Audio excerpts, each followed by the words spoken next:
찬양으로 시작할 수 있는 새로운 아침입니다. 우리 아침 예배로 하나님 앞에 함께 나가겠습니다. 자, 오늘 우리가 마태복음 16장 우리 5절에서 12절까지의 말씀을 우리 함께 읽으시고 하나님 말씀을 나누겠습니다.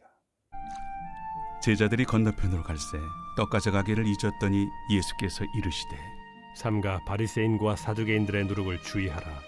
제자들이 서로 논의하여 우리가 떡을 가져오지 아니하였도다. 하거늘 예수께서 아시고 이르시되 믿음이 작은 자들아, 어찌 떡이 없으므로 서로 논의하느냐? 너희가 아직도 깨닫지 못하느냐? 떡 5개로 5,000명을 먹이고 주운 것이 몇 바구니며 떡 7개로 4,000명을 먹이고 주운 것이 몇 광주렸는지를 기억하지 못하느냐? 어찌 내 말한 것이 떡에 관함이 아닌 줄을 깨닫지 못하느냐? 오직 바리새인과 사두개인들의 누룩을 주의하라.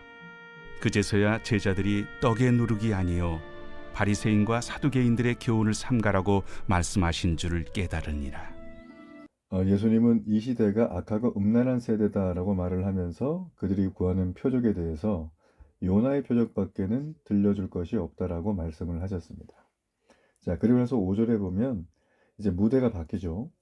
제자들이 건너편으로 갈새 이렇게 돼 있습니다. 이 떡 가져가기를 잊었다. 자, 이 건너편은 이방 지역으로 가고 있다는 뜻이에요. 그리고 제자들이 떡 가져가기를 잊었다. 여러분, 이게 너무나 중요한데, 자, 이방 지역으로 간다는 건 유대인들에게는 정결하지 못한 음식을 먹을 수밖에 없는 곳이죠. 그래서 유대인들은 이방 지역을 여행할 때는 이 자기들이 먹을 음식을 미리 가지고 갑니다. 근데 여기 보면 제자들이 떡 가져가기를 잊었다는 얘기는 이방 지역에서 정결한 음식을 먹어야 하는데 이걸 준비하지 못하기 때문에 큰 낭패다라는 뜻이에요. 자, 그때 예수님께서 6절에 이런 말씀을 하세요. 뜨끔했을 겁니다. 삼가 바리새인과 사두개인들의 누룩을 주의하라라고 했어요. 이 사람들이 얼마나 뜨끔했을까요? 야, 예수님은 선견지명의 짱이야. 어떻게 떡 가져오지 않은 거를 그냥 아시고 말이지. 말도 안 했는데. 자, 이렇게 생각을 할 수가 있겠죠. 우리 오늘 본문의 말씀을 보면 사실 이게 그런 말씀이 아닌데 제자들은 그렇게 받아들였어요. 그 제자들이 7절에 보니까 서로 의논을 해요. 야, 우리가 떡을 가져오지 않았구나. 자, 이렇게 이제 한탄을 해요. 근데 희한하게도 예수님께서 8절에 이렇게 그들을 꾸짖으세요. 믿음이 작은 자들아, 어찌 떡이 없으므로 서로 논의하느냐라는 거예요. 자, 지금 이 대화의 내용들을 가만히 보면 이들의 이 다이얼로그는 전혀 엉뚱한 어떤 의미를 서로 대화한다고 할 수가 있어요. 이 제자들은 이방 땅에서 정결하게 먹어야 될 떡, 음식, 도시락을 준비하지 않았다는 거. 그것 때문에 지금 예수님께 혼나는 건 줄 알았는데 예수님은 전혀 그런 말이 아니에요. 자, 여기서 우리는 보니까 예수님께서는 어떤 의도로 하셨는가? 자, 첫째 예수님은 이 제자들이 이 예수님의 말씀을 전혀 이해를 못한 거예요. 그죠? 예. 그러니까 실수를 하고 있는 어떤 제자들의 모습을 우리가 볼 수가 있어요. 자, 그런데 예수님께서는 전혀 다른 말, 바리새인과 사두개인들의 누룩을 주의하래요. 누룩을 주의하라. 자, 이 누룩이 뭐겠습니까? 여러분이 누룩이라고 하는 거 우리가 빵을 만들 때 반드시 필요한 거죠. 이스트 효모기 때문에. 자, 그래서 이게 사실 누룩이라는 말은 굉장히 좀 어찌 보면 생명과 연결되는 거예요. 그런데 이스라엘은 유월절 규례가 있죠. 유월절은 뭡니까? 머물러서 앉아라 마셔라 먹어라 하면서 있는 곳이 아니라 급하게 떠나야 되는 거예요. 왜냐하면 죽음의 사자가 저녁이 되면 문턱을 넘을 것이기 때문이죠. 우리가 야반도주 하는 걸 생각하면 됩니다. 뭐 야반도주 할 때 뭐 TV 막 이 지게에다 지고선 막 각종 금은패물 다 들고 막 손에는 바리바리 짐 들고 애까지 막 업고 이러고 갈 수 있어요? 뭐 힘들 거거든요. 그러니까 우리가 야반도주 할 때는 물론 긍정적인 의미예요. 꼭 필요한 것만 가져가잖아요. 음식이 필요하니까 들고 갔는데 이게 미처 이 발효하기 전에 그냥 들고 갔으니까 무교병이라 그러죠. 뭐 맛도 없고 그냥 뭐 좀 딱딱하고 이런 건데 이 노력이 빠진 거예요. 그러니까 6월절이라고 하는 얘기는 한마디로 말해서 빵을 맛있게 만드는 게 아니라 빵을 덜 맛있게. 그래서 누룩은 빵을 맛있게 만드는 상징이죠. 자, 그러다 보니까 유월절의 의미를 지닌 이스라엘 백성들은 이 누룩이라고 하는 단어를 좀 부정적으로 여기게 됩니다. 자, 그래서 지금 예수님이 누룩을 주의하라고 한 거예요. 자, 그건 뭐예요? 12절과 우리가 이게 서로 소식을 하죠.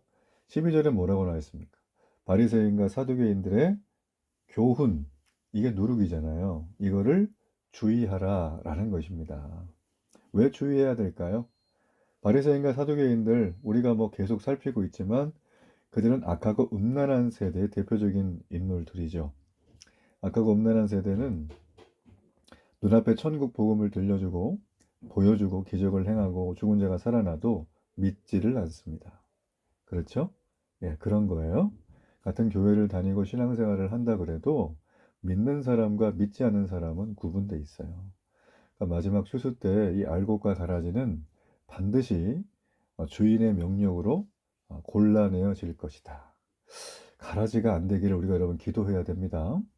자, 그래서 여러분 여기 나와 있는 이 누룩을 주의하라 바리새인과 사두개인들의 교훈이잖아요. 이게 뭐냐면 천국의 복음을 변질시키는 그들의 가르침에서 벗어나라. 그들과 어울리지 말라. 그들과 절교하라. 라는 뜻입니다. 이해가 되시죠? 자, 이런 의미로 예수님 얘기했는데 이들이 못 알아들었잖아요. 그래서 예수님이 이렇게 얘기를 해요. 믿음이 작은 자들아. 참, 예수님 너그러우세요. 그죠? 8절에 보면 니네 왜 이렇게 핀트를 못 맞추냐라는 거예요. 자, 왜 예수님이 믿음이 작은 자들이라고 표현했을까요? 자, 이게 이제 마태복음에 나오는 저자 마태가 주로 쓰는 트릭이에요. 자, 이게 무슨 얘기냐면 하나님께서 이 말 그대로 천지 창조의 능력으로 아주 초자연적인 능력으로 하나님이 어떤 일을 만드시고 먹이시고 해결할 때, 자, 우리가 뭐 살폈던 오병이어의 기적이라든지 여기 보면 이제 칠병이어 뭐 이런 거 나오죠. 그죠? 네, 9절 막 나오잖아요. 10절 이렇게. 그러니까 예수님이 이 땅에 오셔서 내가 메시아다. 내가 하나님의 아들이다. 내가 이스라엘의 위로자로 왔다라는 걸 보여주기 시작한 게 바로 이 하늘의 능력과 기적이 이 땅에 임하는 사건이에요. 그러니까 우리는 늘 표정만 그래도 생각하잖아요. 아, 내가 나아야 된다. 내가 잘 돼야 된다. 하나님은 이런 것들을 다 주신다고 하셨어요. 특별하게 구하지 않아도 돼요. 물론 급한 건 해야 되지만 우리가 하나님의 말씀의 뜻을 분명히 알고 분별하고 말씀에 순종하면 이런 것들은 저절로 생겨진다고 주님 말씀하십니다. 자, 여러분, 그러므로 우리는 생각해야 됩니다. 이들의 문제가 뭘까? 네, 지금 이들은 믿음이 작은 거예요. 왜냐하면 믿었더라면 떡이 없는 것으로 서로 논의하지 않았겠죠. 이들은 지금 오병이어 칠병이의 기적을 다 봤어요. 즉, 이들은 지금 신앙 안에 있는데도 불구하고 여전히 불신앙의 찌꺼기가 존재해 있다. 이 불신앙이 그들이 믿음의 하나님과의 연결의 그 믿음의 통로를 막고 있는 거예요. 우리가 여러분 한번 생각을 해보세요. 우리가 이 맛있는 음료를 이 크기가 넓은 직경이 넓은 빨대로 먹을 때 이게 막 꾹 당기는데 잘 안 올라올 때 있죠. 그럼 보면 중간에 뭐가 껴 있거나 이물질이 있거나 그러면 안 되잖아요. 이 먹기 위해서는 빨대를 깨끗하게 청소를 해야 됩니다. 불신앙이란 무엇일까요? 우리가 하나님께서 주시는 은혜와 축복의 천국 패키지를 막고 있는 거예요. 여러분, 신앙은 불신앙, 신앙 이 딱 두 가지밖에 없지 중간에 어정쩡한 신앙 이런 건 없어요. 불신앙이냐 신앙이냐 여러분 이게 우리가 취해야 될 자세라는 거죠. 자, 그래서 너희가 아직도 깨닫지 못하냐고 제자들의 불신앙을 구절해 보면 예수님께서 꾸짖고 계세요. 꾸짖고 계세요. 그러니까 예수님은 충분히 먹이시는 분이에요. 광야에서도 어떤 상황에서도 충분히 먹이세요. 자, 이런 능력을 제자들이 믿은 줄 알았는데 믿지를 않았던 거죠. 예. 그렇기 때문에 뭐 믿어도 덜 믿었겠죠. 자, 이들의 모습은 제자들임에도 불구하고 믿음 안에 있고 신앙생활을 열심히 하는데도 무엇을 먹을까, 무엇을 마실까, 무엇을 입을까 하는 걱정에 좀 휩싸여 있는 모습이죠. 그러다 보니까 진정으로 중요한 게 무엇인지를 깨닫지를 못하는 거예요. 자, 이런 모습은 바리새인이나 사두개인들이 자신의 기득권을 유지하기 위해서 거기에 눈이 멀었어. 예수님의 이적이 하늘로부터 온 표적임을 인정하지 않으려 했던 것과 별반 다르질 않습니다. 예수님은 이런 모습을 보시고 다시 바리새인과 사두개인의 누룩을 주의하라는 가르침을 12절에 분명하게 하셨어요. 바로 뭐라고요? 그들의 교훈. 금방 말씀드렸던. 자, 여기서 바리새인과 사두개인들 이 그룹과 그리고 제자들의 그룹, 이 두 그룹에는 차이점이 있어요. 예수님은 바리새인과 사두개인들에게 요나의 표적을 제시하신 다음에 그들을 떠나세요. 그들을 더 이상 훈계하지 않으세요. 근데 오늘 말씀에는 이 제자들에게는 믿음이 작은 자들아 꾸짖기 하시면서 두 번에 걸쳐서 그들에게 이 내용을 알려주시고 떠나지 않고 함께 동행해 주십니다. 자, 여기서 우리는 살아계신 아버지 하나님의 엄청난 사랑, 넓은 사랑, 변하지 않는 사랑을 경험하게 됩니다. 우리가 때로는 믿음이 약하죠. 믿음이 흔들릴 때가 있죠. 내가 복음의 씨앗이 내 마음과 영혼을 적시고 너무 은혜 받고 좋은데 때로는 내가 돌짝밭에 떨어진 믿음이라 세상의 염려와 재물의 유혹과 여러 가지 근심으로 자라나는 기운을 막아서 내 삶이 너무 어려워질 때가 있어요. 그래서 우리는 이게 시험 들었다, 영적인 침체다, 신앙이 연약해졌다 이런 상황에 우리가 직면할 수가 있습니다. 이거는 누구도 예외는 없습니다. 여러분 그렇기 때문에 믿음이 연약해서 내가 주님을 못 따라갑니다. 자, 이런 상황에 있는 분들은 잘 들으세요. 절대 낙심하지 마세요. 오늘 제자들 보세요. 12제자는 지금 전 세계 20억이 넘는 한 24억 되는 이 기독교를 시작한 첫 번째 제자들입니다. 이런 훌륭해 보이고 정말 아주 너무나 위대해 보이는 이 제자들도 믿음이 없다고 예수님께 혼났어요. 믿음이 연약하다고 아주 혼났어요. 이분들이 얼마나 낙심이 됐겠어요. 근데 여러분 보세요. 예수님은 사두개인과 바리새인들에게는 요나의 표적을 말하고 찍찍 하면서 떠나셨지만 이 제자들과는 끝까지 동행하셨다는 걸 주목해야 됩니다. 자, 저와 여러분에게도 우리 주님은 성령께서 오셔서 우리의 연약함을 작은 믿음이라고 책망할 때도 있죠.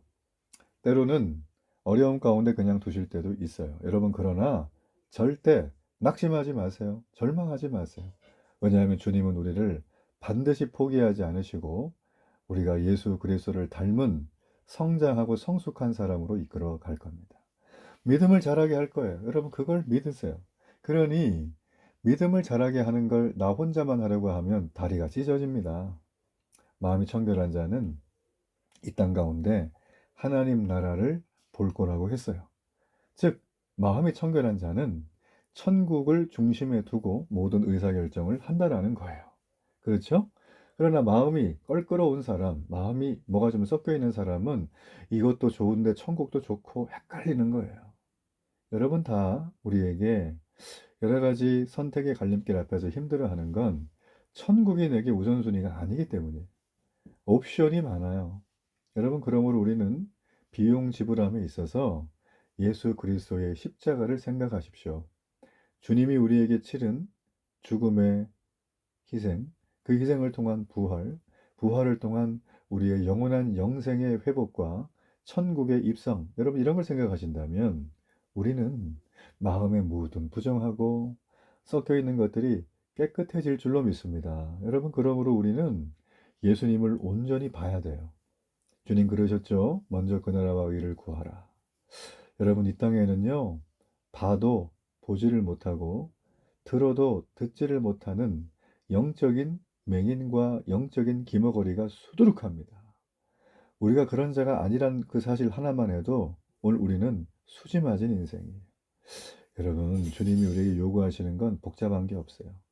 그 믿음을 끝까지 유지하라 라는 것입니다. 오늘도 이 바리새인과 사두개인들의 누룩을 철저히 뒤로 하고 세상 풍조를 따르지 않고 오직 우리 주님이 가신 그 길을 믿음으로 기쁨으로 걸어가는 놀라운 은혜가 있기를 축복합니다.